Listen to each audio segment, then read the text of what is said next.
ngasi nainagadoriba parasi tense niko ado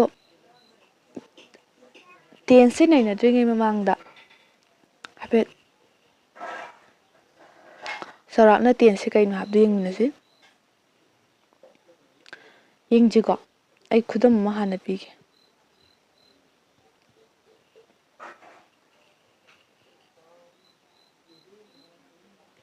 I am teaching her ai mabu like takli ko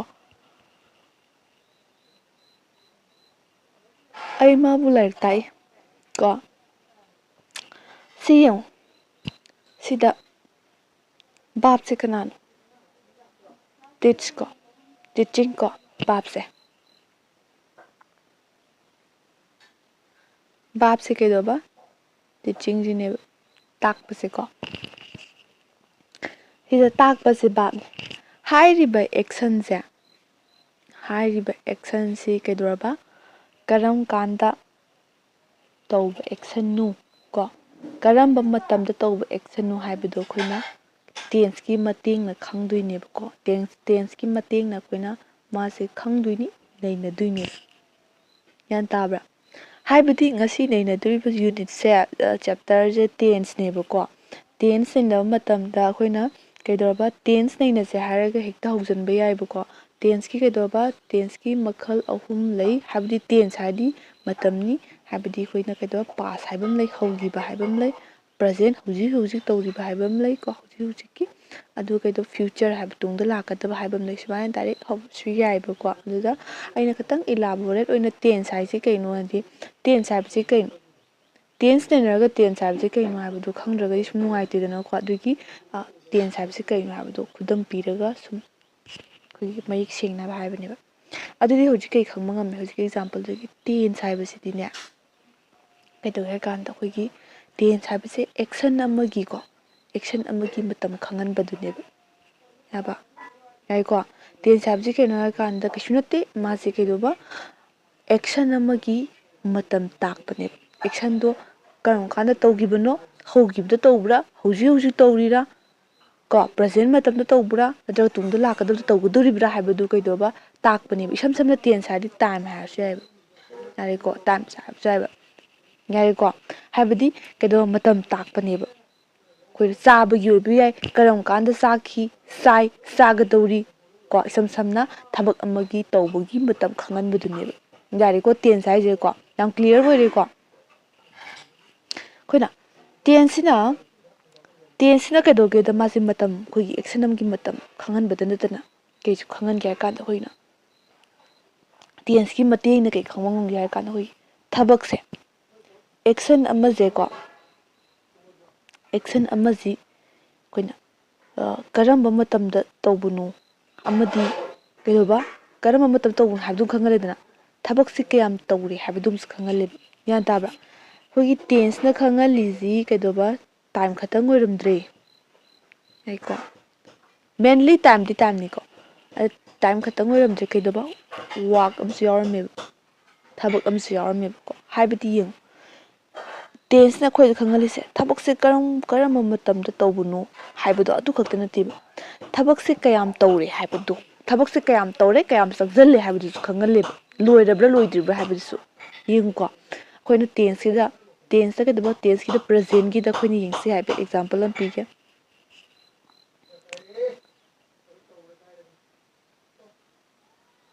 I'm eating mango ai hainau chari haibasi yengo hainau ji kayam sagrage loirabru magi sai action si kayam tawrage loidri ko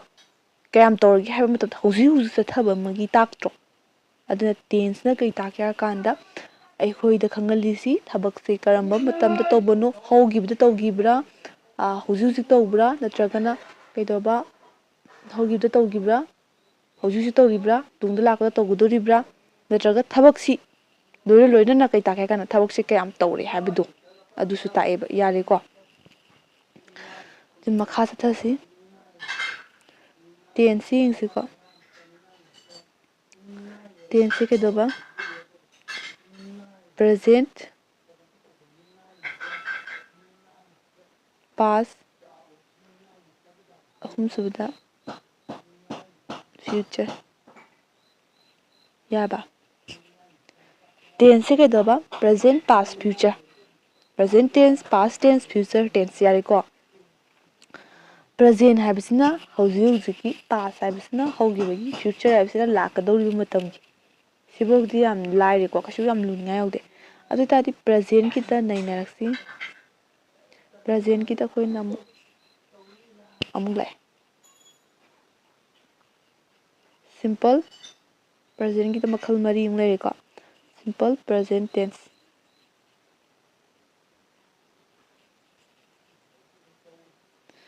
aduga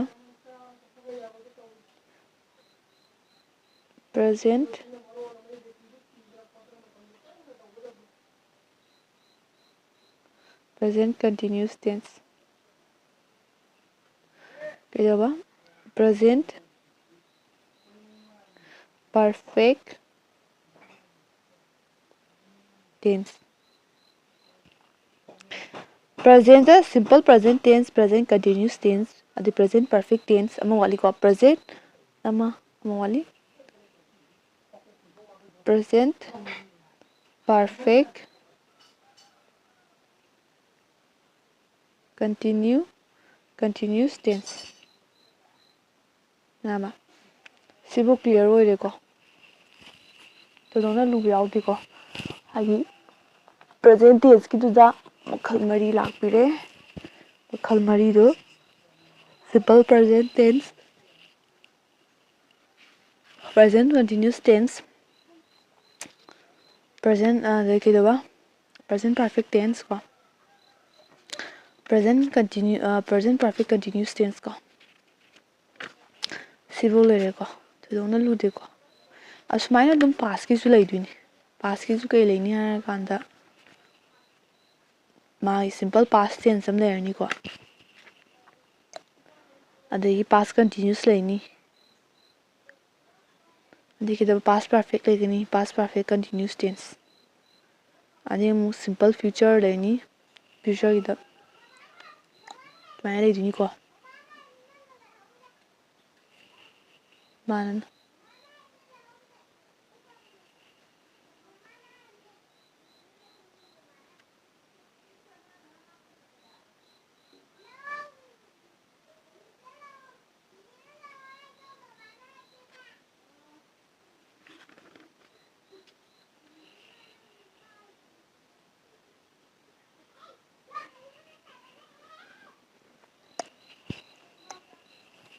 khoi bab se ko bab ki form ama ahum yengse forms of bab se hoina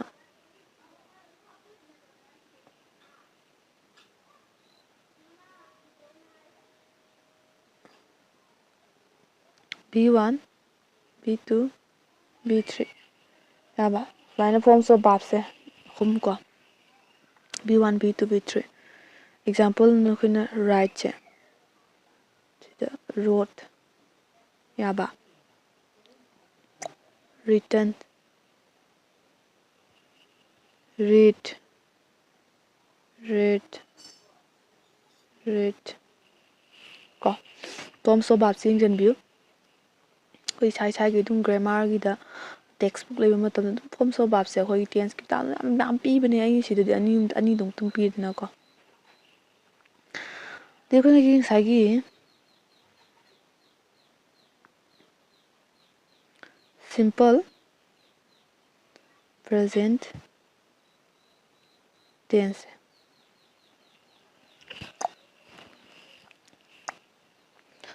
madi magi yak tu ko gi B1 yaba yung ko subject plus B1 yare ko magi lak tu je example hoina yengse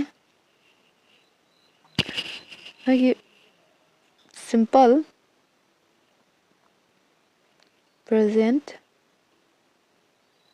tense ko simple present tense se magi sizinabamse ko ꯑꯩꯈꯣꯏꯒꯤ ꯀꯔꯝꯕ ꯀꯟꯗꯤꯁꯟꯗ ꯃꯥꯁꯦ ꯄꯥꯟꯗꯣꯏꯅꯣ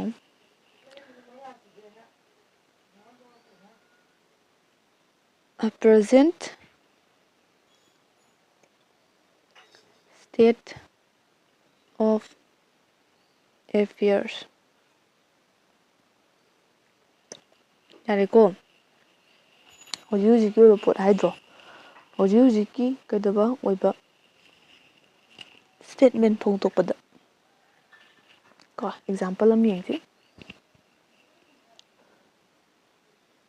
my brother ꯑꯩꯒꯤ ꯏꯄꯥ ꯅꯨꯄꯥꯁꯤꯀꯣ lives in ꯈꯨꯔꯥꯏ ꯌꯥꯕ ꯑꯩꯒꯤ ꯏꯄꯥ ꯅꯨꯄꯥꯁꯤ ꯈꯨꯔꯥꯏꯗ ꯂꯩ ꯁꯤ ꯍꯧꯖꯤꯛ ꯍꯧꯖꯤꯛ ꯂꯩꯔꯤꯕ ꯅꯠꯇ꯭ꯔꯣ ꯍꯧꯖꯤꯛ ꯍꯧꯖꯤꯛ ꯂꯩꯔꯤꯕ ꯀꯩꯗꯧꯕ ꯁ꯭ꯇꯦꯠ ꯍꯧꯖꯤꯛ ꯍꯧꯖꯤꯛ ꯑꯣꯏꯕ ꯄ꯭ꯔꯖꯦꯟ ꯁ꯭ꯇꯦꯠ ꯑꯃ ꯐꯣꯡꯗꯣꯛꯄꯗ ꯑꯩꯈꯣꯏꯅ ꯄ꯭ꯔꯖꯦꯟ ꯁꯤꯝꯄꯜ ꯄ꯭ꯔꯖꯦꯟ ꯇꯦꯟꯁꯇ ꯏꯕ ꯃꯁꯤ ꯌꯨꯅꯤꯛ ꯑꯣꯏꯅ ꯃꯥꯒꯤ ꯄꯥꯔꯇꯤꯀꯨꯂꯔꯂꯤ ꯑꯣꯏꯅ ꯀꯩꯗꯧꯔꯕ ꯀꯟꯗꯤꯁꯟ ꯃꯥꯒꯤ ꯁꯤꯆꯨꯋꯦꯁꯟ ꯀꯔꯝꯕ ꯁꯤꯆꯨꯋꯦꯁꯟꯗ ꯄꯥꯟꯒꯗꯒꯦ ꯍꯥꯏꯔꯤꯁꯤ ꯀꯩꯒꯤꯅꯣ ꯍꯥꯏꯔꯀꯥꯟꯗ ꯉꯁꯥꯏꯒꯤ ꯄ꯭ꯔꯖꯦꯟ ꯇꯦꯟꯁꯇꯁꯨ ꯀꯩꯗꯧꯕ ꯁꯤꯝꯄꯜ ꯄ꯭ꯔꯖꯦꯟ ꯍꯥꯏꯕ ꯑꯃ ꯄ꯭ꯔꯖꯦꯟ ꯀꯟꯇꯤꯅ꯭ꯌꯨꯁ ꯍꯥꯏꯕ ꯑꯃ ꯄ꯭ꯔꯖꯦꯟ ꯀꯩꯗꯧꯕ ꯄꯔꯐꯦꯛ ꯍꯥꯏꯕ ꯑꯃ ꯄ꯭ꯔꯖꯦꯟ ꯄꯔꯐꯦꯛ ꯀꯟꯇꯤꯅ꯭ꯌꯨꯁ ꯍꯥꯏꯕ ꯑꯃ ꯁꯨꯃꯥꯏꯅ ꯃꯈꯜ ꯃꯔꯤ ꯈꯥꯏꯗꯣꯔꯛꯄꯅꯤꯅ ꯄ꯭ꯔꯖꯦꯟ ꯍꯥꯏꯔꯒꯁꯨ ꯃꯈꯜ ꯃꯔꯤ ꯂꯩꯔꯛꯏꯕ ꯑꯗꯨꯅ ꯀꯩꯗꯧꯕ ꯁꯤꯝꯄꯜ ꯄ꯭ꯔꯖꯦꯟ ꯇꯦꯟꯁꯅ ꯀꯔꯝ ꯀꯥꯟꯗ ꯄꯥꯟꯒꯗꯒꯦ ꯍꯥꯏꯕꯁꯦ ꯀꯩꯗꯧꯕ ꯃꯨꯟꯅ ꯈꯪꯕ ꯑꯃ ꯗꯔꯀꯥꯔ ꯑꯣꯏꯕ ꯁꯤꯗ ꯄꯔꯐꯦꯛ ꯄꯥꯟꯁꯤꯟꯕ ꯑꯗꯨꯒꯤ ꯀꯩꯗꯧꯕ ꯄꯔꯐꯦꯛ ꯀꯟꯇꯤꯅ꯭ꯌꯨꯁ ꯄꯥꯟꯁꯤꯟꯕ ꯌꯥꯗꯦꯕꯀꯣ ꯀꯩꯗꯧꯕ ꯄ꯭ꯔꯖꯦꯟ ꯁ꯭ꯇꯦꯠ ꯑꯣꯐ ꯑꯦꯐꯤꯌꯔꯁ ꯐꯣꯡꯗꯣꯛꯄ ꯃꯇꯝꯗꯗꯤ ꯀꯩꯗꯧꯕ ꯁꯤꯝꯄꯜ ꯄ꯭ꯔꯖꯦꯟ ꯇꯦꯟꯁ ꯏꯒꯅꯤꯕ ꯌꯥꯔꯦꯀꯣ ꯑꯅꯤꯁꯨꯕ ꯀꯩꯗꯧꯕ ꯀꯦꯁꯇ a general fact ꯀꯩꯕ a general fact ꯍꯥꯏꯕꯗꯤ ꯑꯩꯈꯣꯏꯒꯤ general fact ꯅꯠꯇ꯭ꯔꯒꯅ ꯆꯨꯝꯗꯨꯅ ꯂꯩꯔꯕ ꯋꯥꯐꯝ ꯀꯣ ꯅꯠꯇ꯭ꯔꯒꯅ ꯑꯩꯈꯣꯏꯒꯤ universal truth ꯃꯌꯥꯝꯅ ꯌꯥꯅꯔꯕ ꯆꯨꯝꯗꯨꯅ ꯂꯩꯔꯕ ꯋꯥꯐꯝ ꯑꯃ ꯐꯣꯡꯗꯣꯛꯄ ꯃꯇꯝꯗ ꯀꯩꯗꯧꯕ ꯁꯤꯝꯄꯜ ꯄ꯭ꯔꯖꯦꯟ ꯇꯦꯟꯁꯇ ꯐꯣꯡꯗꯣꯛꯀꯅꯤꯕꯀꯣ ꯌꯥꯏꯀꯣ ꯈꯨꯗꯝ ꯑꯣꯏꯅ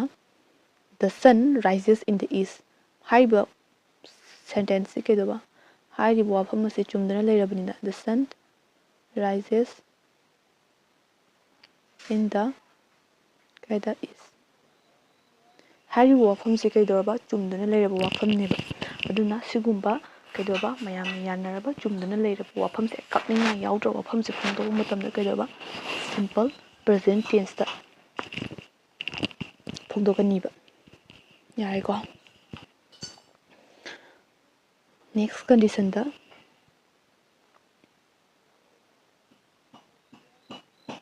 habitual action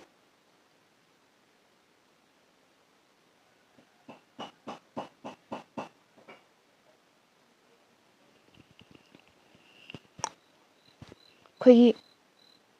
ꯅꯨꯡꯇꯤꯒꯤ ꯇꯧꯕ ꯊꯕꯛꯀꯣ ꯍꯩꯅꯕꯤꯔꯤꯕꯀꯣ ꯑꯩꯈꯣꯏꯒꯤ ꯅꯨꯡꯇꯤꯒꯤ ꯇꯧꯕ ꯍꯩꯅꯕꯤꯔꯤꯕ ꯑꯦꯛꯁꯟ ꯀꯣ ꯐꯣꯡꯗꯣꯛꯄ ꯃꯇꯝꯗ ꯑꯦꯛꯖꯥꯝꯄꯜꯁꯤꯡꯁꯤ ꯑꯩꯈꯣꯏꯒꯤ ꯃꯤꯁꯦ ꯑꯗꯨꯝ 8:30 ꯇꯥꯕ ꯃꯇꯝꯗꯒ ꯄꯥꯎ ꯇꯥꯕ ꯃꯤ ꯂꯩꯀꯣ ꯄꯥꯎ ꯅꯣꯡꯃꯇ ꯁ꯭ꯀꯤꯞ ꯇꯧꯗꯕ ꯑꯗꯨꯝꯕꯁꯦ ꯑꯩꯈꯣꯏꯒꯤ ꯍꯦꯕꯤꯆꯨꯋꯦꯜ ꯑꯦꯛꯁꯟ ꯑꯣꯏꯗꯣꯏꯅꯤꯀꯣ ꯅꯨꯡꯇꯤꯒꯤ ꯇꯧꯕ ꯊꯕꯛ ꯍꯩꯅꯕꯤ ꯑꯣꯏꯗꯣꯏꯅꯤ ꯅꯨꯡꯇꯤꯒꯤ ꯑꯩꯈꯣꯏ ꯑꯌꯨꯛ ꯈꯨꯗꯤꯡꯒꯤ ꯋꯥꯛꯀꯤꯡ ꯆꯦꯟꯕ ꯃꯤ ꯂꯩꯀꯣ ꯑꯗꯨꯝ ꯂꯦꯞꯇꯕꯤ ꯍꯥꯏꯇꯥꯔꯦ ꯑꯗꯨꯝꯕꯁꯨ ꯀꯩꯗꯧꯕ ꯍꯦꯕꯤꯆꯨꯋꯦꯜ ꯑꯦꯛꯁꯟ ꯑꯣꯏꯗꯣꯏꯅꯦꯕ ꯑꯩꯒꯤ ꯅꯨꯡꯇꯤꯒꯤ ꯍꯩꯅꯕꯤ ꯊꯕꯛ ꯍꯥꯏꯔꯒꯦ ꯅꯨꯡꯇꯤꯒꯤ ꯇꯧꯕ I brush my teeth everyday ꯑꯩꯁꯤ ꯅꯨꯡꯇꯤꯒꯤ ꯇꯧꯕ ꯊꯕꯛ ꯅꯠꯇ꯭ꯔꯣ ꯍꯩꯅꯕꯤ ꯅꯠꯇ꯭ꯔꯣ ꯕ꯭ꯔꯁ ꯇꯧꯗꯕꯤ ꯅꯣꯡꯃꯒ ꯂꯦꯟꯕ ꯌꯥꯎꯅꯗꯦꯀꯣ ꯀꯩꯁꯨ I brush my teeth everyday habitual action ꯀꯣ ꯑꯗꯨꯒꯤ next conditionꯗ future timetable future timetable ꯀꯣ future time table confuse ꯆꯠꯄ꯭ꯔꯥ future ꯄꯜꯂꯛꯄꯁꯦ present ꯐ꯭ꯌꯨꯆꯔ ꯄꯜꯂꯛꯄꯁꯤꯗ confuse ꯆꯠꯄ꯭ꯔꯥ ꯌꯦꯡꯉꯨꯀꯣ ꯃꯁꯤ ꯀꯩꯅꯣ ꯍꯥꯏꯔꯀꯥꯟꯗ ꯀꯩꯁꯨ ꯅꯠꯇꯦ ꯐ꯭ꯌꯨꯆꯔꯗ ꯇꯨꯡꯗ ꯂꯥꯛꯀꯗꯕꯗꯤ ꯑꯣꯏꯕꯀꯣ ꯇꯨꯡꯗ ꯂꯥꯛꯀꯗꯕꯗꯤ ꯑꯣꯏꯕ ꯇꯧꯒꯨꯝꯅꯁꯨ ꯀꯩꯗꯧꯕ ꯄ꯭ꯔꯤ ꯄ꯭ꯂꯥꯟ ꯑꯣꯏꯕ ꯒ꯭ꯌꯥꯟ ꯇꯥꯕ꯭ꯔꯥ ꯍꯥꯟꯅ ꯃꯥꯡꯖꯧꯅꯅ ꯀꯩꯗꯧꯕ ꯄ꯭ꯔꯤ ꯄ꯭ꯂꯥꯟ ꯇꯧꯕ ꯇꯨꯡꯗ ꯂꯥꯛꯀꯗꯕꯗꯤ ꯑꯣꯏꯕ ꯍꯥꯟꯅ ꯁꯤꯜ ꯂꯥꯡꯉꯒ ꯂꯩꯔꯕꯀꯣ ꯇꯨꯡꯗ ꯂꯥꯛꯀꯗꯕꯗꯤ ꯑꯣꯏꯕ ꯑꯗꯨꯒꯨꯝꯕꯗ ꯁꯤꯖꯤꯟꯅꯩꯕ ꯌꯥꯏꯀꯣ ꯀꯩꯗꯧꯕ ꯄ꯭ꯔꯥꯏꯝ ꯃꯤꯅꯤꯁꯇꯔ ꯀꯩꯗꯧꯕ ꯌꯦꯡꯉꯨꯀꯣ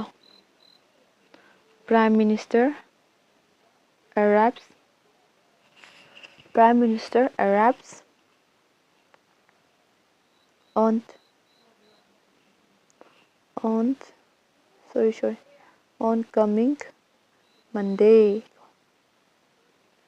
ꯂꯥꯛꯀꯗꯧꯔꯤꯕ ꯃꯟꯗꯦꯗ ꯄ꯭ꯔꯥꯏꯝ ꯃꯤꯅꯤꯁꯇꯔ ꯂꯥꯛꯀꯅꯤ ꯍꯥꯏꯕꯅꯦꯕ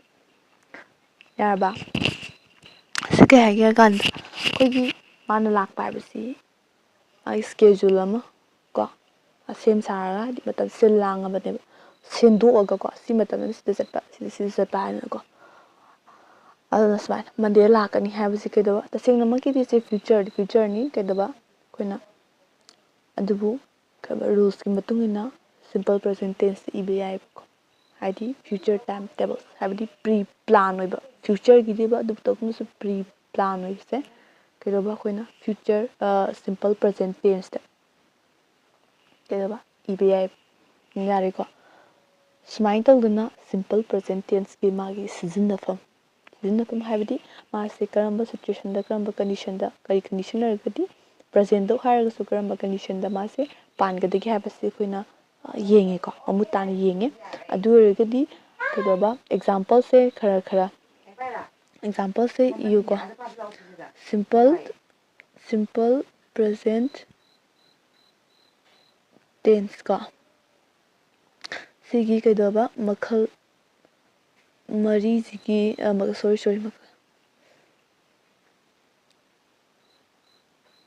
ꯁꯤꯝꯄꯜ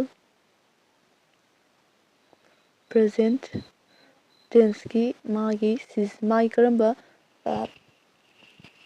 ꯁꯤꯆꯨꯋꯦꯁꯟꯗ ꯃꯥꯁꯦ ꯄꯥꯟꯒꯗꯒꯦ ꯍꯥꯏꯕꯁꯦ ꯑꯩꯈꯣꯏ ꯅꯩꯅꯔꯦ ꯑꯗꯨ ꯑꯣꯏꯇꯥꯔꯗꯤ ꯉꯁꯥꯏꯒꯤ ꯑꯍꯥꯟꯕꯒꯤ ꯍꯧꯖꯤꯛꯀꯤ ꯑꯣꯏꯕ ꯁ꯭ꯇꯦꯠꯃꯦꯟ ꯐꯣꯡꯗꯣꯛꯄꯗ ꯄꯥꯟꯕꯗꯨꯃꯒꯤ ꯑꯦꯛꯖꯥꯝꯄꯜ ꯑꯃ ꯏꯕꯤꯔꯣ ꯑꯗꯨꯝ ꯑꯗꯣꯝꯒꯤ ꯑꯥꯎꯟꯗꯀꯣ ꯑꯗꯩ ꯀꯩꯗꯧꯕ ꯖꯦꯅꯔꯦꯜ ꯐꯦꯛꯀꯤ ꯑꯃ ꯏꯕꯤꯔꯣ ꯑꯗꯨꯒ ꯑꯍꯨꯝꯁꯨꯕꯗꯅ ꯍꯦꯕꯤꯆꯨꯋꯦꯜ ꯑꯦꯛꯁꯟꯒꯤ ꯏꯕꯤꯔꯣ ꯑꯗꯨꯒꯤ ꯃꯇꯨꯡꯗ ꯄ꯭ꯔꯤ ꯄ꯭ꯂꯥꯟꯒꯤ ꯑꯃꯨꯛ ꯏꯕꯤꯔꯣ ꯌꯥꯔꯕ ꯁꯨꯃꯥꯏꯅ ꯑꯦꯛꯖꯥꯝꯄꯜ ꯍꯥꯏꯇꯥꯔꯦ ꯑꯩꯈꯣꯏꯒꯤ ꯁꯦꯟꯇꯦꯟꯁ ꯁꯦꯝꯕꯤꯔꯣꯕ ꯁꯤꯝꯄꯜ ꯄ꯭ꯔꯖꯦꯟꯠ ꯇꯦꯟꯁꯇ ꯑꯗꯣꯝꯒꯤ ꯑꯥꯎꯟꯗꯀꯣ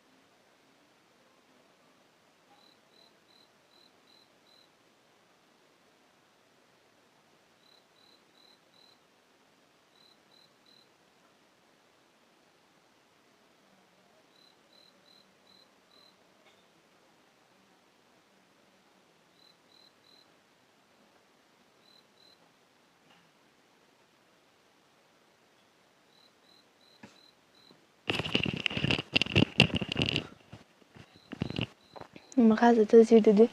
ꯄ꯭ꯔꯖꯦꯟꯠ ꯀꯟꯇꯤꯅ꯭ꯌꯨꯁ ꯀꯣ present continues tents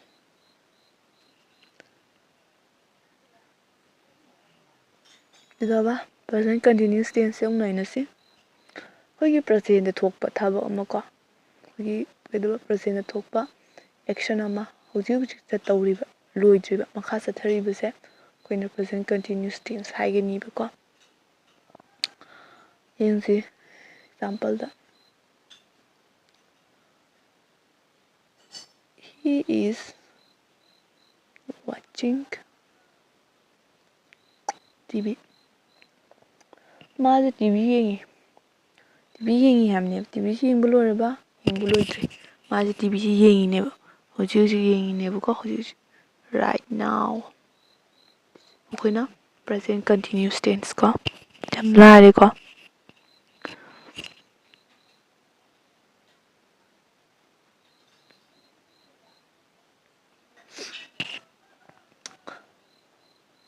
the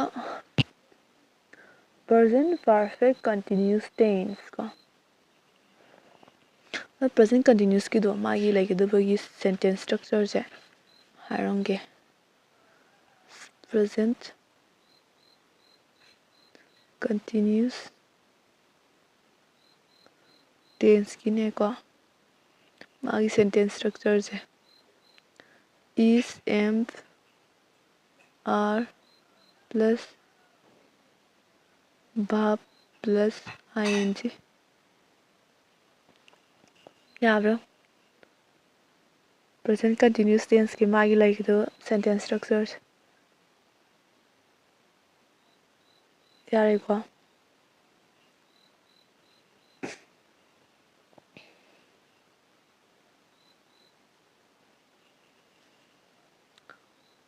present perfect की sentence structures ना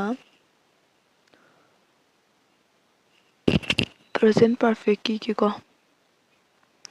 present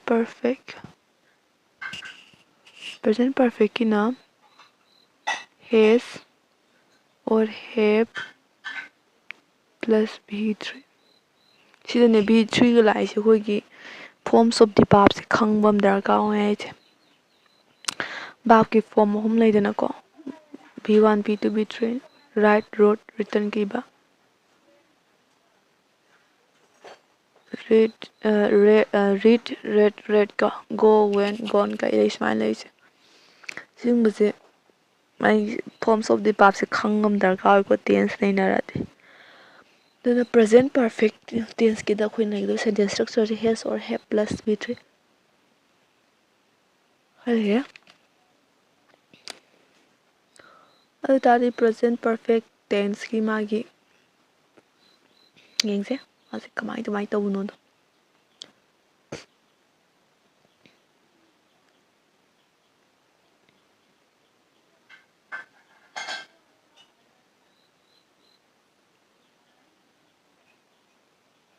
आएगा तो ये action नमक को an action के दबा that has recently okay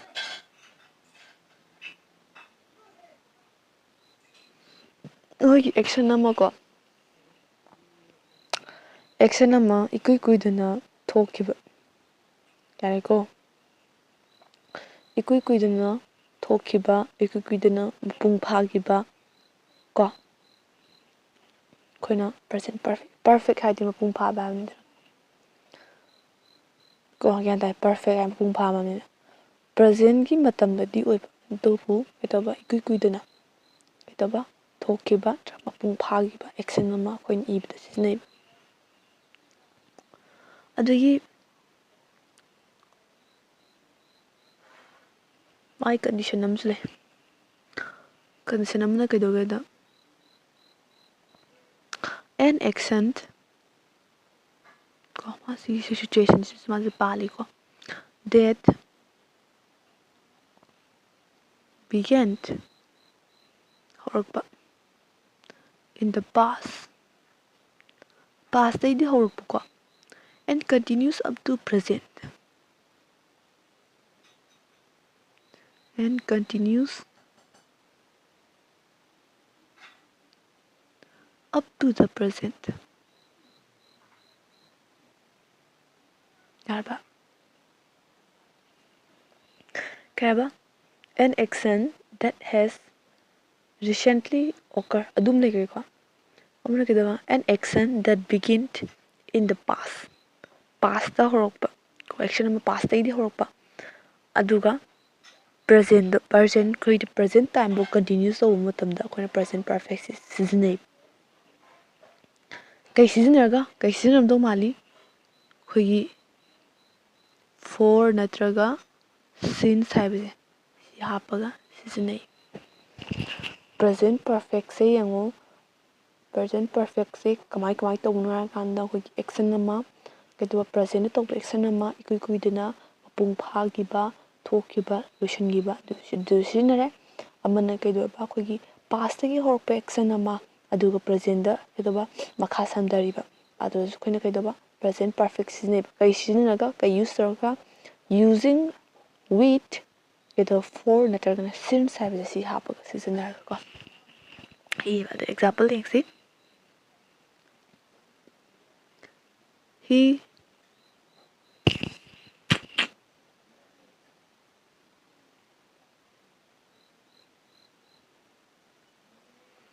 he has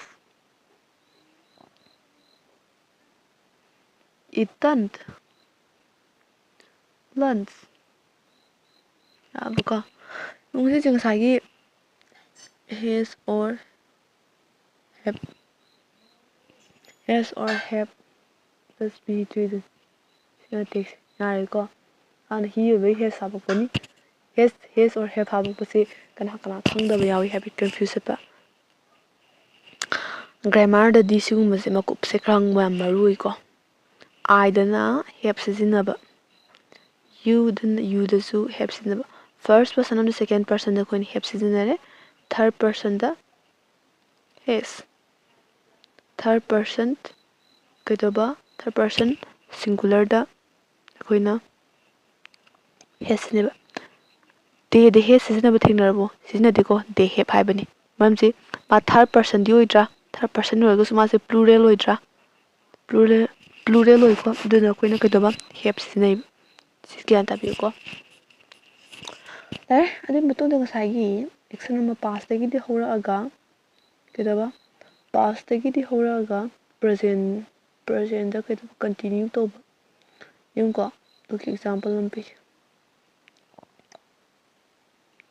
Jack has lived in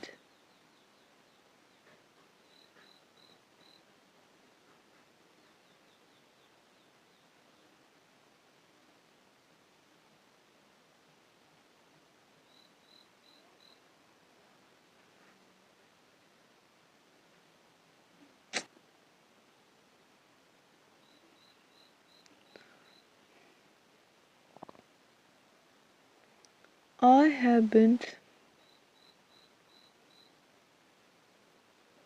coughing since yesterday. Now, I honor any honor, sorry, honor.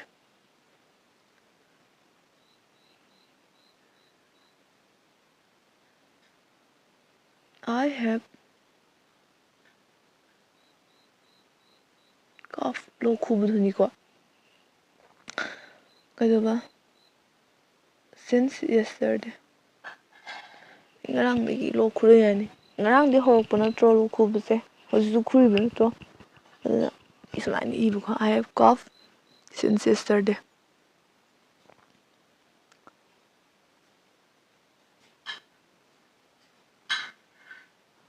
ꯌꯥꯔꯦꯀꯣ ꯑꯩ ꯉꯁꯥꯏ ꯍꯧꯖꯤꯛꯀꯤ ꯃꯤꯁꯇꯦꯛꯇꯨ ꯍꯥꯏꯐꯦꯠ ꯌꯦꯡꯕꯤꯌꯨꯀꯣ ꯑꯗꯨ ꯁꯣꯏꯈꯤꯕꯅꯦ ꯃꯊꯪ ꯇꯧꯔꯛꯄꯗ ꯌꯥꯔꯅꯤꯀꯣ ꯑꯗꯨ ꯑꯣꯏꯇꯥꯔꯒꯗꯤ ꯄꯦꯟ ꯄꯥꯏꯕꯤꯔꯣ ꯅꯣꯠꯕꯨꯛ ꯄꯥꯏꯕꯤꯔꯣ ꯑꯗꯨꯒ ꯍꯧꯖꯤꯛ ꯐꯥꯎꯒꯤ ꯇꯧꯔꯤꯁꯦ ꯄ꯭ꯔꯖꯦꯟꯒꯤꯗ 3 ꯁꯨꯈ꯭ꯔꯦꯀꯣ ꯇꯧꯔꯤꯁꯦ ꯁꯤꯒꯤ ꯑꯦꯛꯖꯥꯝꯄꯜ ꯑꯃꯃꯝ ꯏꯊꯣꯛꯄꯤꯔꯣ ꯁꯦꯟꯇꯦꯟꯁ ꯑꯃꯃꯝ ꯏꯊꯣꯛꯄꯤꯔꯣꯀꯣ ꯃꯣꯏ ꯃꯊꯪꯗ ꯄ꯭ꯔꯖꯦꯟ ꯄꯔꯐꯦꯛ ꯀꯟꯇꯤꯅ꯭ꯌꯨꯁ ꯇꯦꯟꯁ ꯂꯥꯛꯇꯣꯏꯅꯦ ꯀꯩ ꯂꯥꯛꯀꯅꯤꯕ present perfect continuous tents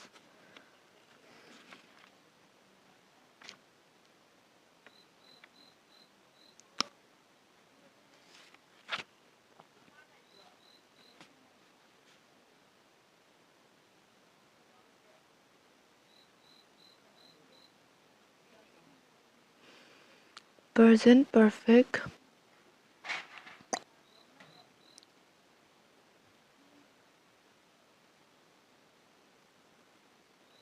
continuous tense.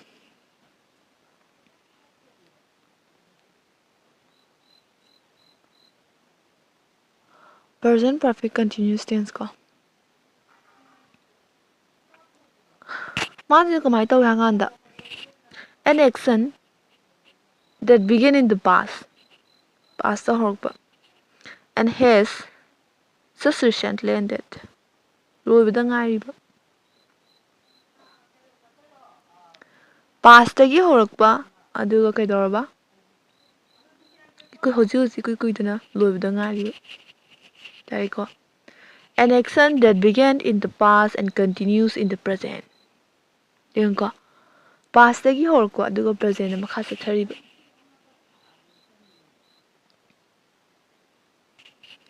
An action repeated over a period of time in the past and continuing in the present. Action amako past ki khoi period of time da hogi ko past ki matam ma da hogi ba duka present ma khasa thari ya ba example lu si katang confuse kani mamdi masagi present perfect da su kai hai ganda ko present perfect da ne hogi past gi horaga present bo kai do ba up to present bo kai do continue to budo adu sini hagi bane ba adu ani ji khena ba kinum tang haji gi ko masagi present perfect haraga di kai do ba present perfect di perfect hai ba si mapung pha ba ne ba ma di kai do ba ing suta tar oi ba ko ing chungta tar oi ba ma tar tu je ma gi na b3 ra kani ba gyan tare ko akoi example oina kai do ba right se kai do ba ma gi b3 je road na tra sorry written natra samai lakani ba aduga ngasai continuous na pa agadi kai ba writing samai lakani ba yar ba aduna ani ji khena bi kitang khambiyu present perfect have ding ngasai hapet manaba aina sum par har matam sida kadagida ani sapet manaba thengnaba gi ni ko hapet confuse sat kadabagi mami ubagi harpani ko kaino ha ka nang sai extra past gi horaga up to present box makha sa thaba habne ba makha sa thab je present da pung phawoi dini gyan dabra past gi horaga present da pung phawoi diba sigi present ka perfect continuous ki dina past gi horaga kaidoba present da du makha sa thari boi gadu gyan dabra past gi horaga present makha sa thari boi du netragana akoi loigi bi kui dribu gadu मागी situation जे perfect हैबम सुन पनिना केदब अमुक सम पुंग फानी अमुक सम खा सथनी हैबगुमने को अदुना अखोगी कतंग सिदी हैपेट केनो अखोगी मागी ममिंग सिदा सिंग Biroba perfect बा continuous मखा सथबा हमने अदुना कंटिन्यूस मन तपि बिनिना केदब आईएनजी दी तप अनि केदब भाब ता आईएनजी दी तप अनि यान तारे को एग्जांपल अम हाइगे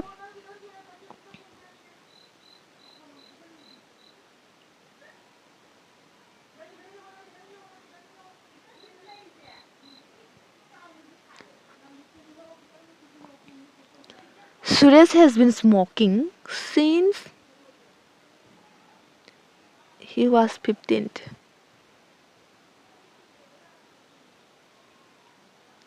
Suresh ka dua zog surup tha iba ko Suresh surup tha ije chai tranga suba de ni man mana chai tranga suba de ma surup thagla I habani thagtuna la I habani yan tabra mana chai tranga suba de gi Suresh se surup thagtuna la I habani ko adune ngo past gi hogi betra hogi mang ma gi action surup thakpa gi action je past gi holakrabani ba past gi begin tawkrab start tawkrabani ba adu present da kai ba makha sat continue tawri ba ko ma surup thakpa gi thabak continue tawri ba aduna kai ba past present perfect continuous ne gyan tari ko adigam ne ngo Lokesh ko has been studying for 2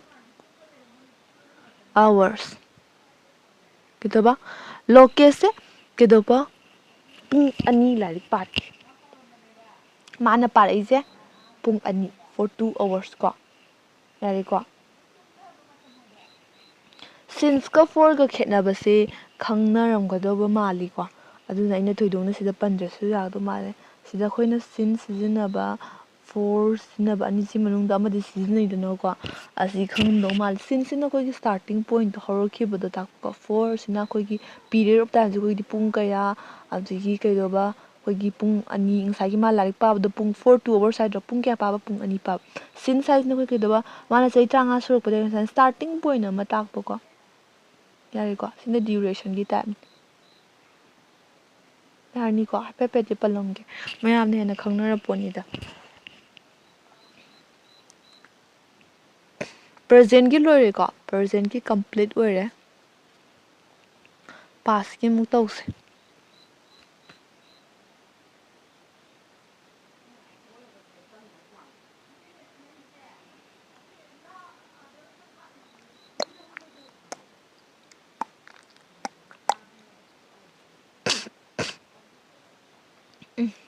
khanaw shem nai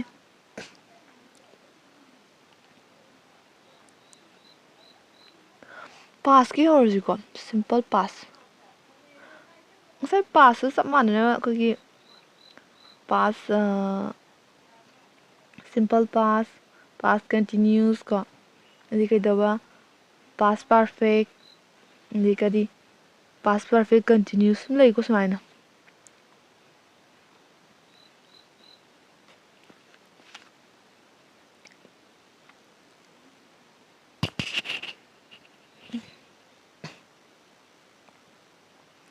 simple past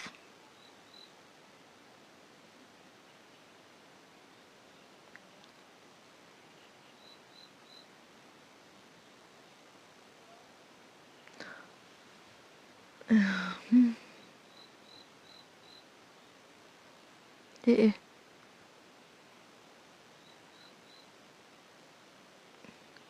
akoigi action ama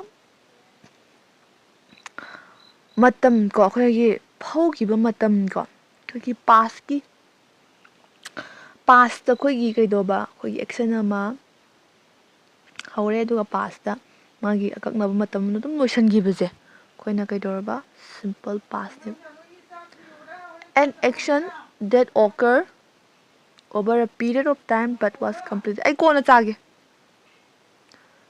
an action that occur over a period of time but was completed in the past ko hadi icham chamna sidi kishna te akoigi past ta ne past ta kaidoba begin taugiba past ta begin taugiba action ama adum kaidoba past ta dum end taugiba yam simple oina ko haugibada thokpa action ama icham chamna phongthokpane yare ko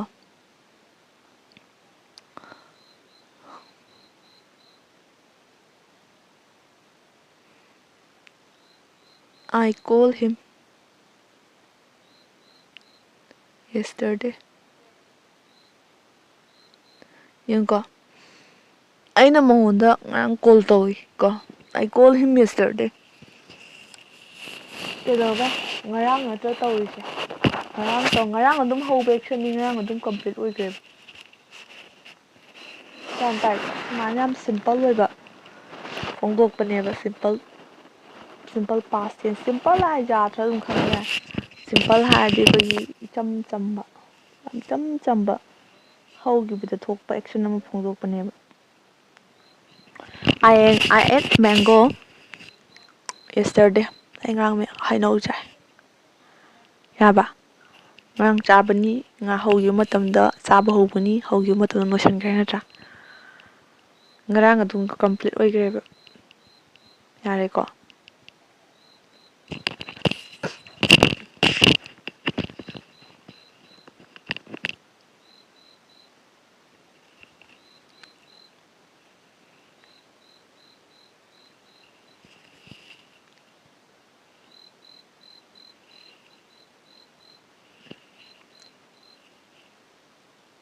past continuous tense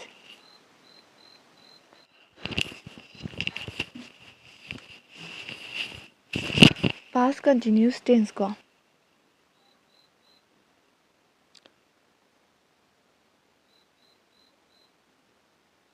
past continuous tense sigi hariba tense sida ko ꯍꯥꯏꯔꯀꯥꯟꯗ ꯑꯩꯈꯣꯏꯒꯤ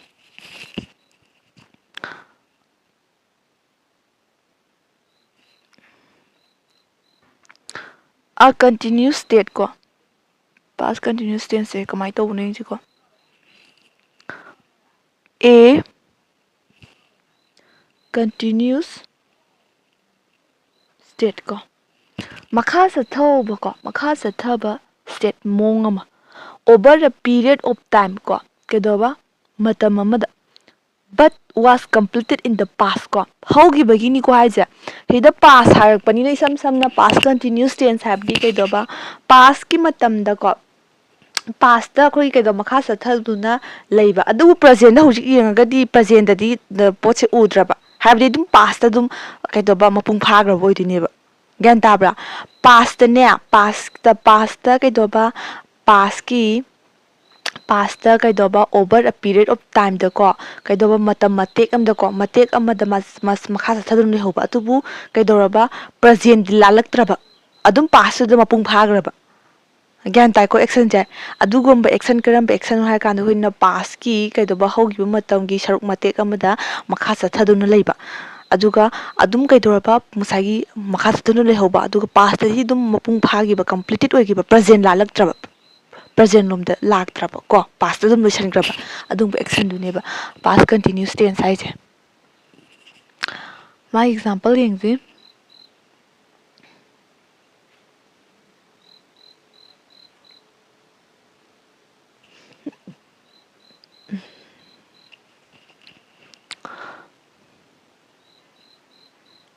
she was cooking lunch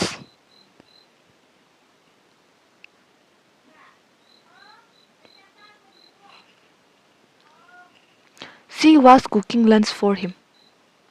mazi kaidoba ma sak thongoini ba ma sak thongoini sak thongbaji ngarang thongba sak si hauji hawo thonggadra thongoi ko ngarang thongba sak si hauji hawo thonggadra thongoi magi ngarang gi matam matek amda ko ngarang gi matam matek amda maji sak si thonguri ba nan tarba ngarang gi matam matek amda maji sak si thonguri ni adubu makha tarakpa matam da ma sak thongba loisalamani ba present lalaktreba mai action je past da dum loisangreba yarba si past continuous tense se ko si clear ore ko example khara yengsi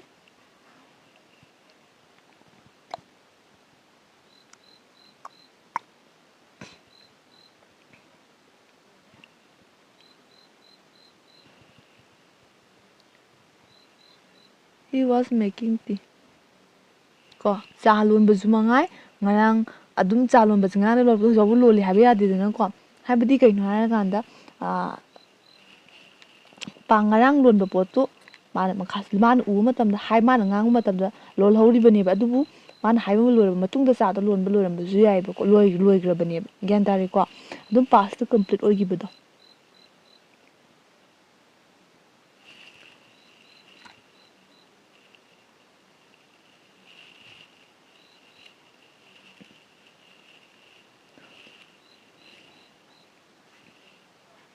past perfect da yengji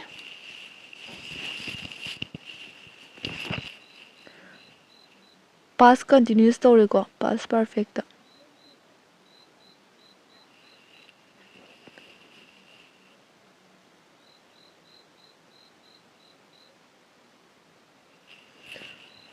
an action that occur before another past action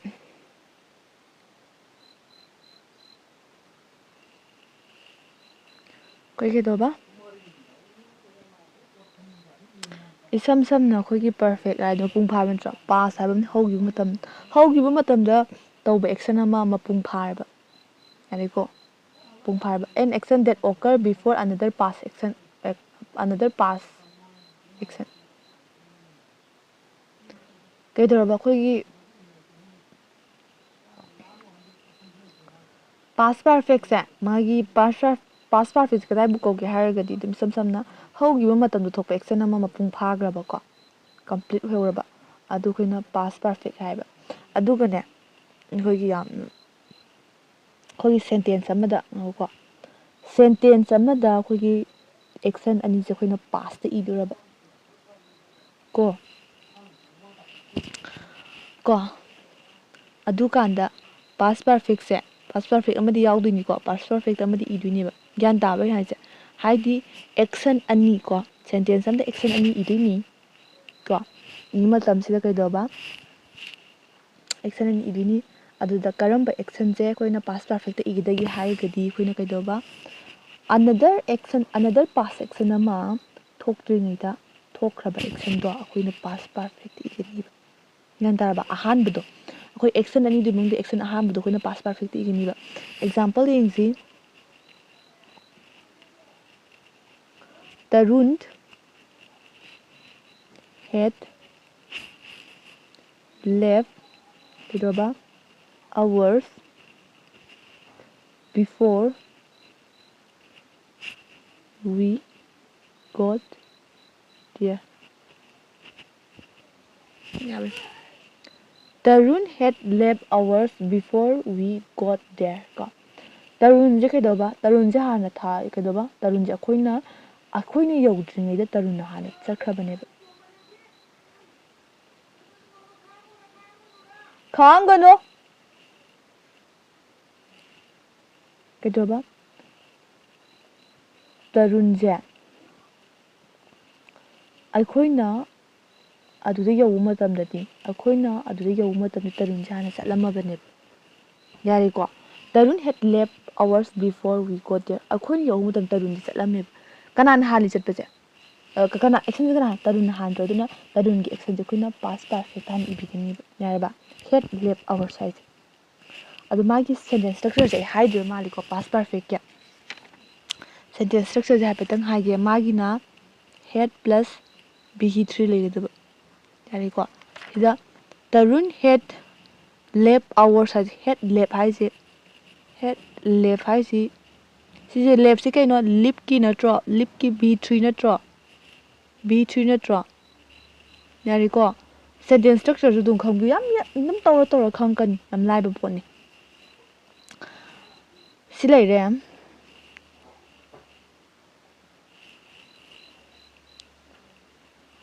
ꯑꯗꯨꯅ pass perfect continues ꯀꯣ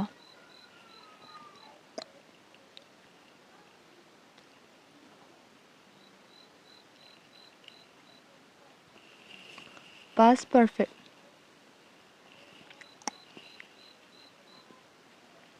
past perfect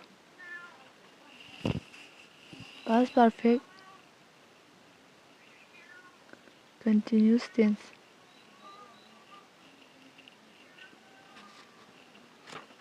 मागी sentence structure जे past perfect continuous tense की को had लेरनी plus been लेरनी plus be plus ing याबे an action that occurred before another past action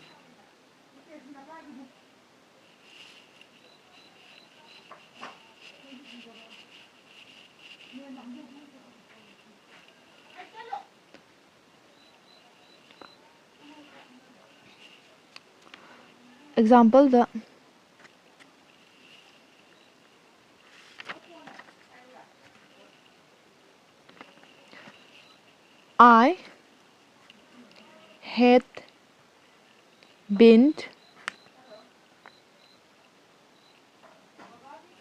I had been expecting a change in his behavior. Go. Sentence structure the had plus been plus be verb plus ing natra. Still, past perfect continuous kumai tahu kan aku gi.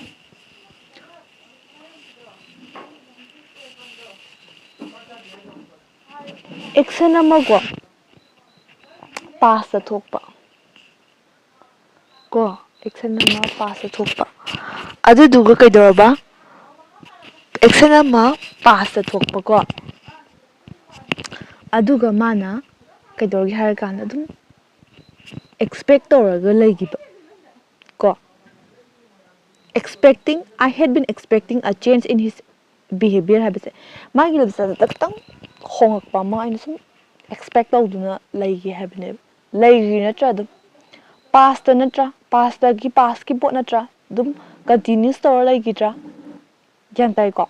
Past ki action na makoina dum makha sa tharga laigi budo. Adu kaidaba past perfect continuous neba. I had been specific examples dum yang I have been expecting a change in his behavior habits.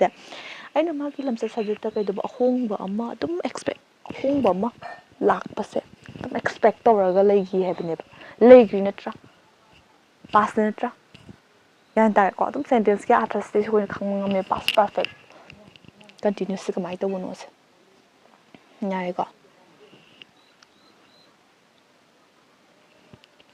future ing se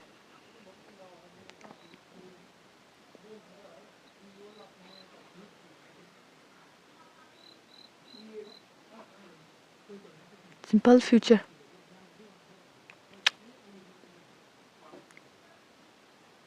making a future decision ka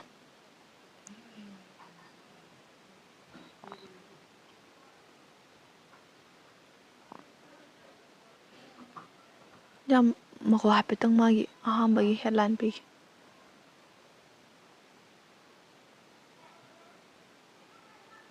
simple future magi sentence structure ka mala in simple future da shall will plus be one yeah hidi simple future tense habisne koi tungda tawgutuba thaba ma tungda tawgutuba action ama icham chamna phongdokpane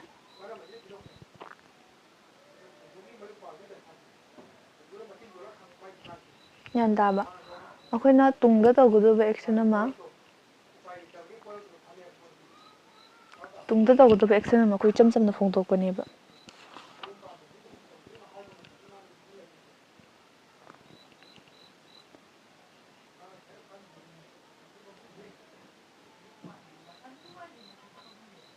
example in siga I call you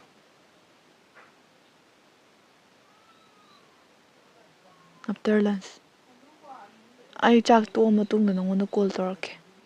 tungda na man torake haise yare ko nang test to pass tawgani you will pass test nang test to pass tawgani hapsan ge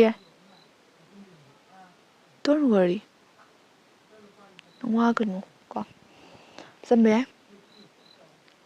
if I don't feel better soon if I don't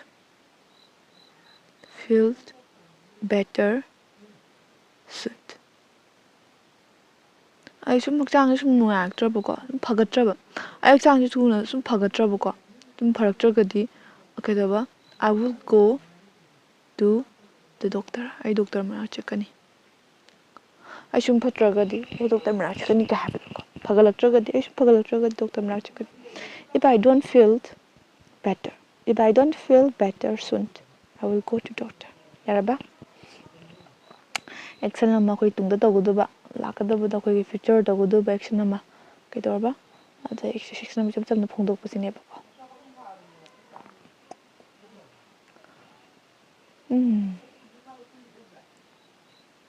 future continuous tense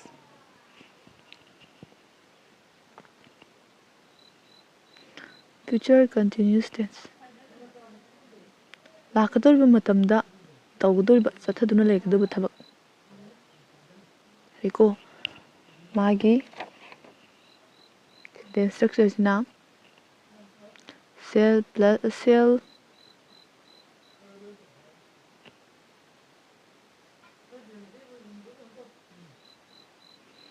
or willed plus b plus b plus ing future continuous tense ko shall or will plus b plus ing yare ko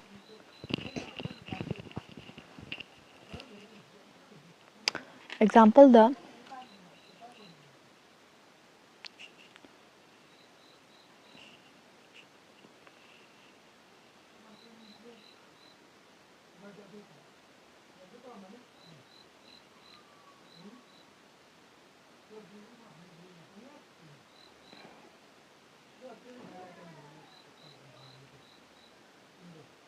I will be wearing my black gown the dinner. ꯑꯃꯨꯕ ꯃꯆꯨꯒꯤ ꯐꯤꯖꯣꯜꯗꯣ ꯍꯌꯦꯡ ꯁꯦꯠꯇꯨꯅ ꯂꯩꯒꯅꯤ ꯀꯣ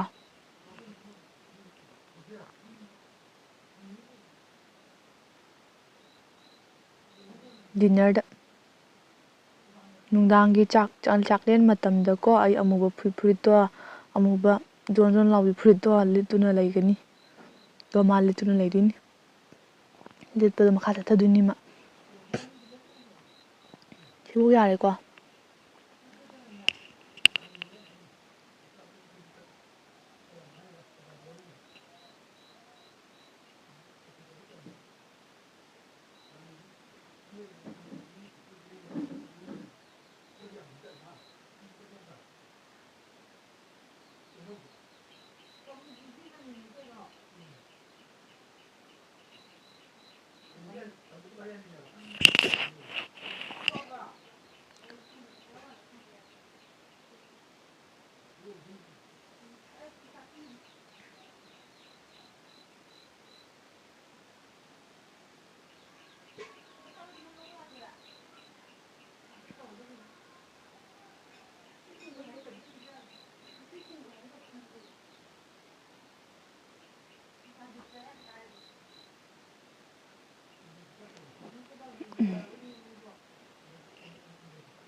future perfect ꯀꯣ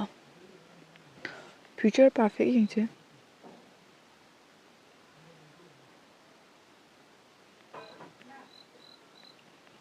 future perfect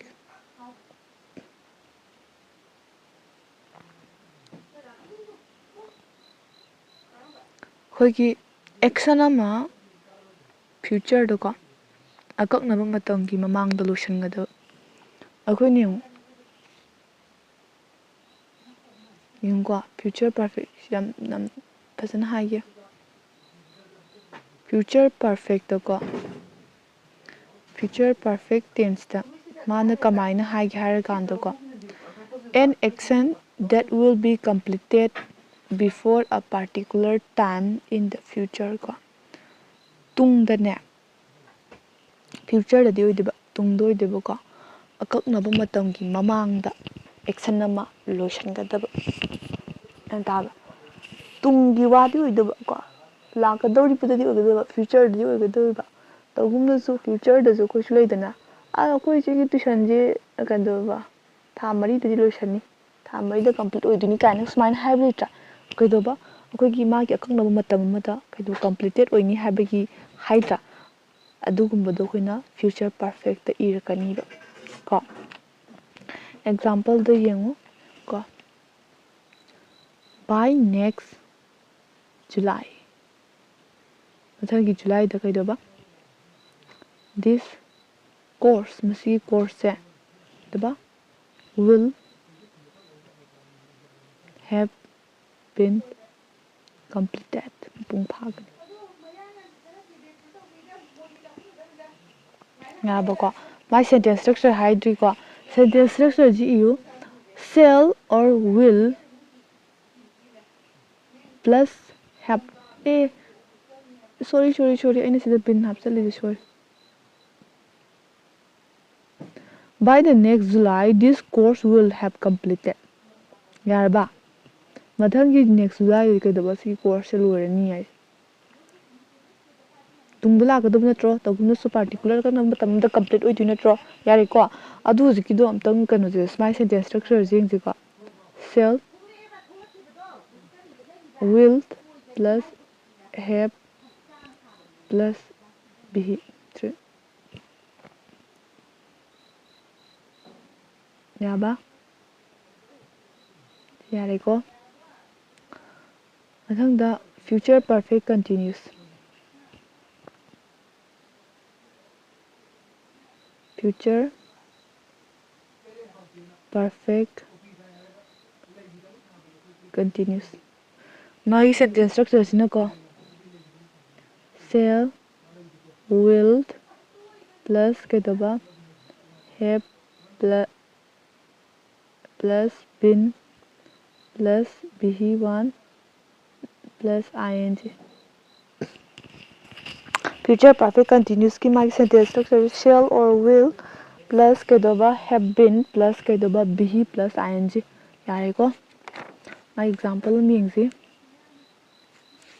माजी कमाई तो यार कांड माजी को emphasizing the length of time that has occurred before a specific time in the future ko koi kai do Modi sum kai do ba matam koi emphasize to buni ba length of time do specific matam ma do ko tho oba kai do ba koi gi chiri ra ke ko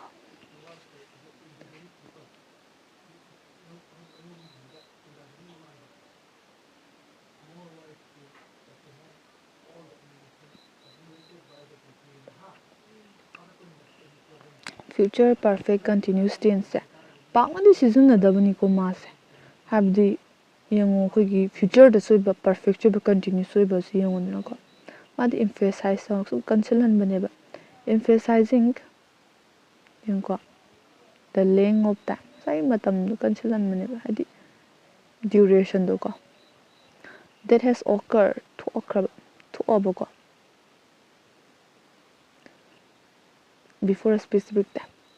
koi ke daba koi gi matam ko specific ka khanaba matam me mang tho ga leba do future da du gi matam to consilan mene hayin ko example bi ke by May my dad will have been working at the same job for 30 years ke daba ai baba si ke do ke do ma se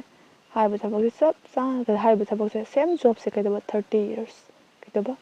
su gi ni ha man ha de shu do la ba thabak se na tro pung han pha la ba thabak si ke daba amu makha se thai gi ni ha bane ba sai ke daba length of time se ke daba man emphasize so ni consilan bane ba ko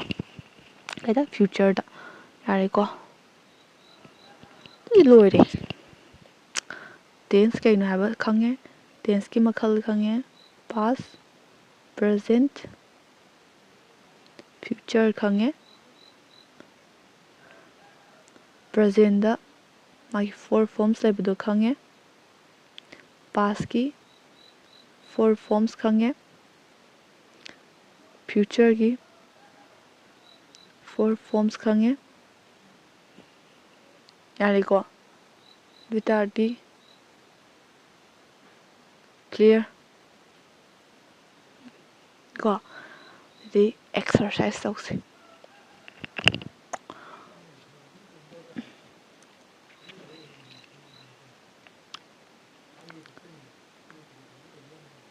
they live in city nagar for 5 years sorry si bracket mang dai gudu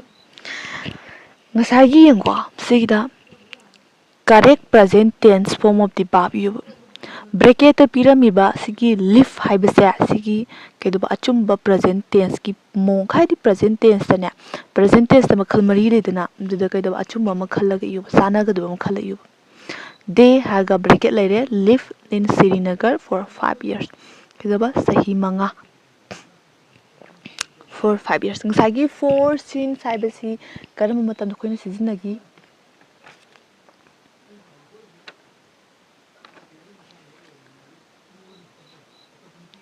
since ꯀꯩꯗꯧꯕ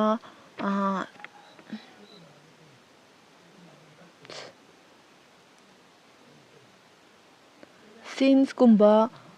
forꯒꯨꯝꯕꯁꯦ ꯑꯩꯈꯣꯏ ꯀꯩꯗ ꯌꯥꯎꯈꯤ ꯑꯩꯈꯣꯏ ꯑꯅꯤ ꯌꯥꯎꯈꯤ present perfectꯁꯨ ꯌꯥꯎꯈꯤ present perfect continuousꯁꯨ ꯌꯥꯎꯈꯤꯗꯅꯀꯣ ꯑꯗꯨ ꯀꯔꯝꯕ ꯄꯥꯟꯒꯗꯒꯦ ꯌꯦꯡꯉꯨ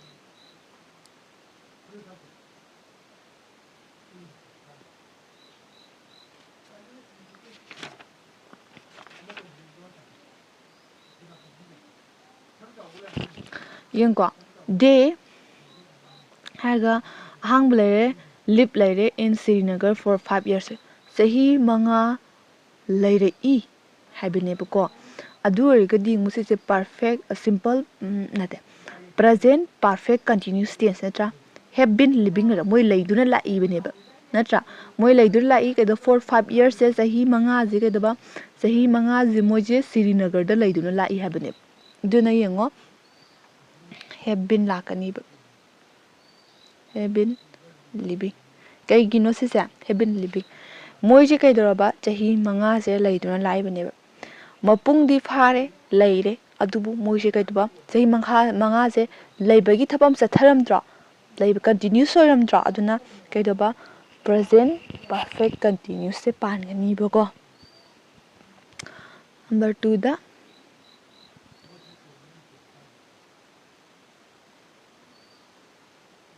at the moment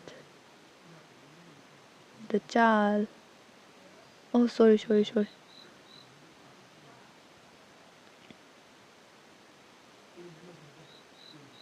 at the moment the child the play ꯂꯩꯒꯗꯕꯀꯣ in the garden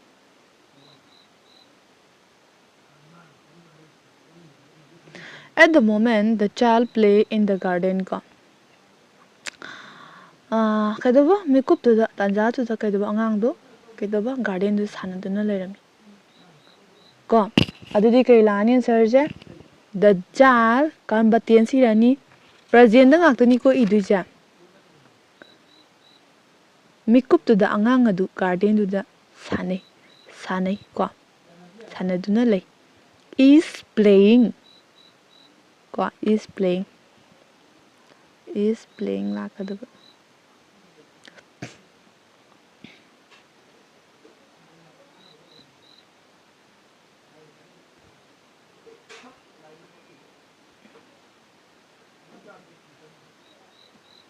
ꯌꯥꯔꯦꯀꯣ ꯑꯩꯈꯣꯏꯒꯤ ꯍꯥꯟꯅ ꯅꯩꯅꯔꯛꯄ ꯃꯤ ꯑꯣꯏꯔꯒꯗꯤ ꯑꯦꯛꯁꯔꯁꯥꯏꯖꯁꯦ ꯑꯗꯨꯝ ꯄꯥꯏꯕ ꯉꯝꯅꯤꯕꯀꯣ ꯅꯧꯅ ꯑꯩꯅ ꯍꯥꯏꯔꯒ ꯑꯩ ꯉꯁꯤ ꯚꯤꯗꯤꯑꯣꯁꯤꯗ ꯌꯦꯡꯉꯒ ꯑꯦꯛꯁꯔꯁꯥꯏꯖ ꯄꯥꯏꯕ ꯑꯣꯏꯔꯒꯗꯤꯈꯔ ꯋꯥꯟ ꯊꯣꯛꯀꯅꯤꯕ ꯆꯨꯝꯃꯤꯀꯣ ꯑꯗꯨꯅ ꯚꯤꯗꯤꯑꯣꯁꯦ ꯍꯥꯟꯅ ꯐꯖꯅ ꯌꯦꯡꯕꯤꯔꯣ ꯈꯪꯗꯕ ꯃꯄꯥ ꯌꯥꯎꯔꯒꯁꯨ ꯑꯃꯨꯛ ꯚꯤꯗꯤꯑꯣꯁꯦ ꯑꯃꯨꯛ ꯀꯩꯅꯣ ꯇꯧꯕꯤꯔꯣ ꯑꯃꯨꯛ ꯍꯟꯀꯠꯂ ꯌꯦꯡꯕꯤꯔꯣ ꯑꯗꯨꯗꯨꯒ ꯑꯦꯛꯁꯔꯁꯥꯏꯖꯁꯦ ꯄꯥꯏꯕ ꯃꯇꯝꯗ ꯌꯥꯝ ꯂꯥꯏꯅ ꯉꯝꯃꯛꯇꯣꯏꯅꯦꯕ ꯑꯗꯨꯅ ꯑꯩꯈꯣꯏꯒꯤ ꯄ꯭ꯔꯤ ꯔꯦꯀꯣꯔꯗꯦꯠ ꯚꯤꯗꯤꯑꯣꯁꯦ ꯌꯦꯡꯕ ꯃꯇꯝꯗꯗꯤ ꯑꯩꯈꯣꯏꯅ ꯐꯤꯖꯤꯀꯦꯜ ꯀ꯭ꯂꯥꯁꯇꯗꯤ ꯀꯩꯗꯧꯒꯦ ꯍꯥꯏꯔ ꯀꯥꯟꯗ ꯑꯣꯖꯥꯅ ꯑꯃꯨꯔꯛ ꯍꯥꯏꯈꯤꯕꯁꯦ ꯂꯣꯏꯔꯦ ꯈꯪꯗ꯭ꯔꯀꯥꯟꯗ ꯍꯪꯕꯗꯤ ꯌꯥꯏꯀꯣ ꯌꯥꯗꯦ ꯍꯥꯏꯕꯗꯤ ꯅꯠꯇꯦ ꯌꯥꯏ ꯇꯧꯒꯨꯝꯅꯁꯨ ꯀꯩꯗꯧꯒꯦꯗ ꯑꯩꯈꯣꯏꯒꯤ ꯁꯨꯃꯥꯏꯅ ꯑꯩꯈꯣꯏꯒꯤ ꯑꯣꯟꯂꯥꯏꯟꯒꯤ ꯚꯤꯗꯤꯑꯣꯁꯤꯗꯤ ꯀꯩꯗꯧꯒꯦ ꯍꯥꯏꯔ ꯀꯥꯟꯗ ꯄ꯭ꯔꯤ ꯔꯦꯀꯣꯔꯗꯦꯠꯁꯦ ꯃꯥꯁꯤꯗꯤ ꯑꯩꯈꯣꯏꯅ ꯔꯦꯀꯣꯔꯠꯅꯤꯅ ꯑꯩꯅ ꯁꯤ ꯃꯇꯦꯛꯁꯤ ꯒ꯭ꯌꯥꯟ ꯇꯥꯍꯧꯗꯦ ꯍꯥꯏꯕꯁꯦ ꯍꯪꯀꯠꯂꯒ ꯌꯦꯡꯕ ꯌꯥꯏꯑꯕ ꯆꯨꯝꯃꯤꯀꯣ ꯑꯗꯨꯅ ꯈꯪꯗ꯭ꯔꯤꯐꯥꯎ ꯌꯦꯡꯕ ꯌꯥꯏꯑꯕ ꯑꯩꯅ ꯚꯥꯞ ꯇꯥꯍꯧꯗꯕ ꯖꯒꯥ ꯁꯤꯐꯧꯅꯤ ꯍꯥꯏꯕꯗꯣ ꯑꯗꯨꯅ ꯁꯤꯒꯨꯝꯕꯒꯤ ꯈꯨꯗꯣꯡꯆꯥꯕꯁꯦ ꯂꯧꯔꯒ ꯍꯩꯍꯧꯁꯤ ꯈꯪꯍꯧꯁꯤ ꯑꯩꯁꯨ ꯌꯥꯝꯅ ꯍꯩꯗꯅ ꯈꯪꯗꯅ ꯇꯧꯕꯗꯤ ꯅꯠꯇꯦ ꯑꯩꯒꯤ ꯈꯪꯖꯕ ꯈꯔꯗꯨ ꯁꯨꯝ ꯃꯌꯥꯝꯗ ꯁꯤꯌꯔ ꯇꯧꯕꯅꯤ ꯑꯗ ꯃꯌꯥꯝꯅ ꯑꯩꯒꯤ ꯚꯤꯗꯤꯑꯣꯁꯤ ꯅꯨꯡꯉꯥꯏꯕꯤꯔꯒꯗꯤ ꯂꯥꯏꯛ ꯁꯤꯌꯔ ꯁꯕꯁꯀ꯭ꯔꯥꯏꯞ ꯁꯨꯡꯁꯣꯏ ꯁꯣꯏꯗꯅ ꯇꯧꯕꯤꯔꯝꯃꯨ ꯃꯇꯨꯡꯗꯁꯨ ꯀꯥꯟꯅꯕ ꯂꯥꯏꯔꯤꯛꯀ ꯃꯔꯤ ꯂꯩꯅꯕꯁꯤꯡ ꯊꯥꯒꯠꯄ ꯉꯝꯕ ꯑꯣꯏꯖꯒꯦ ꯃꯈꯥ ꯆꯠꯊꯁꯤ ꯑꯗꯨꯗꯤ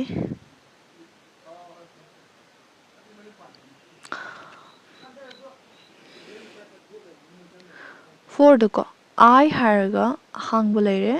tell you already